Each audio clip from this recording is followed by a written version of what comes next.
ప్రియ స్నేహితులారా, ఉదయకాలపు వాక్య ధ్యానంలోకి ప్రేమపూర్వకమైన ఆహ్వానాన్ని అందిస్తున్నాను. ప్రార్థించడం. కృపా కనికరములు గల దేవ, ఈ ఉదయం వాక్యం ద్వారా మాట్లాడుతూ మాలో ప్రతి ఒక్కరిని దర్శించండి, బలపరచమని మా ప్రభు రక్షకుడైన యేసయ్య దివ్యనామంలో ప్రార్థిస్తున్నాం తండ్రి, ఆమెన్. ప్రియ స్నేహితులారా, ఈ ఉదయకాలము చెడ్డవారిని చూసి అసూయపడ్డ, మత్సరపడ్డ మనం మానివేయవలసిన అవసరం ఉంది. దేవుని వాక్యం మనతో స్పష్టంగా మాట్లాడుతుంది. కీర్తనకారుడి అనుభవంలో నుంచి, సాక్ష్యంలో నుంచి వచ్చిన అద్భుతమైనటువంటి మాటలు. కీర్తనకారుడు బహుశా చాలా మందిని చూసుంటాడు.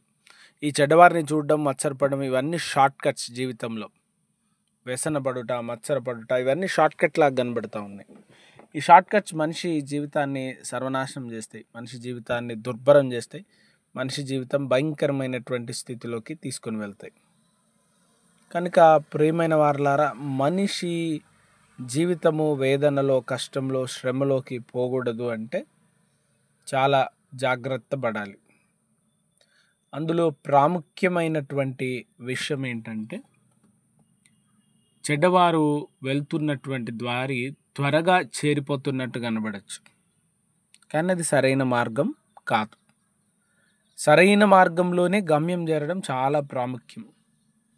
పౌలు గారు చెప్తారు, పోరాడువాడు నియమ ప్రకారం పోరాడకుంటే బహుమానం పొందడు, కిరీటం పొందడు.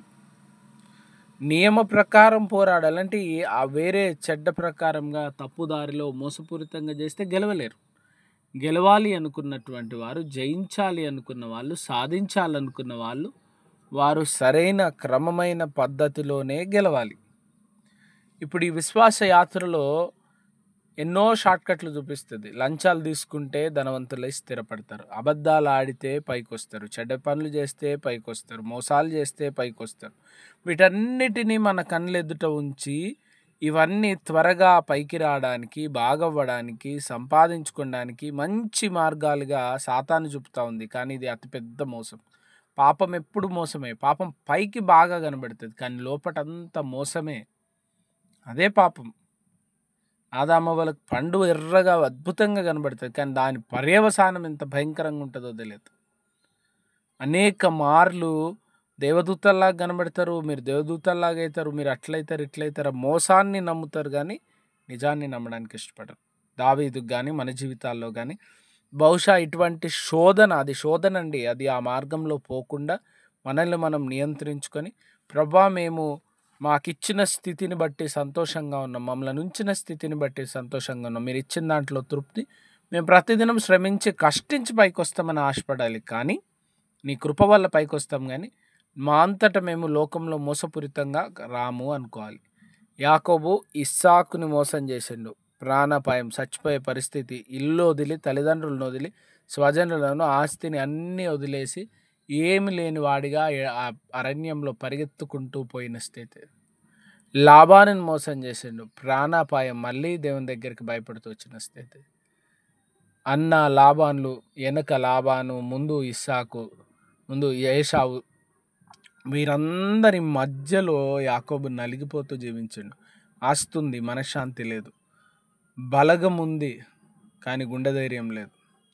వీటన్నిటి నడుమ వేదనతో కూడిన జీవితాన్ని అనుభవించినాడు. చూడండి ఎంత పాపం తీసుకొచ్చినటువంటి భయంకరమైనటువంటి స్థితి అది. కనుక ప్రియమైన వారలారా, నేటి ఉదయకాలం చెడ్డవారిని చూసి మత్సరపడకూడదు. రెండవది, ఇది అత్యంత తాత్కాలికమైంది. గడ్డి పువ్వు ఉదయాన పూసి మధ్యాహ్నం ఎండకు వాడిపోయి సాయంకాలం రాలిపోయేటువంటిది. కొద్ది నిమిషాలు కనబడుతుంది, అందంగా కనబడుతుంది, అద్భుతంగా కనబడుతుంది, కానీ అత్యంత తాత్కాలికమైనది. అది నడిమంత్రపు సిరి. అది కొంతసేపు కనబడి అంతలో మాయమైపోయేది, కొంతసేపు ఉండి అంతలో కనబడకుండా పోయేది, కొంతసేపు కావలసినట్లుగా ఉండి ఆ తర్వాత ఎంతకు దక్కనిది, దొరకనిది. కనుక అటువంటి మోసపూరితమైన దాంట్లో ఆశపడకండి. మూడవది, దేవునిలో విశ్వాసం ఉంచడానికి నేర్చుకునండి. కష్ట సమయంలో, క్లిష్ట పరిస్థితుల్లో, వేదనతో, కష్టములతో, శ్రమలతో కూడిన మార్గంలో దేవుని యందు నమ్మిక, విశ్వాసం ఉంచి దానిపై ఆధారపడుతూ ముందుకు వెళ్ళేటువంటి భాగ్యాన్ని దయచేయాలని దేవుని వైపు చూస్తాం. కనుక ప్రియమైన వారలారా, వీటన్నిటిలో దేవాదేవుని యందు మనసు ఉంచుకొని దేవునిపై ఆధారపడుతూ ముందుకు వెళ్ళే భాగ్యం దేవుడు మనకు కలిగజేయను గాక.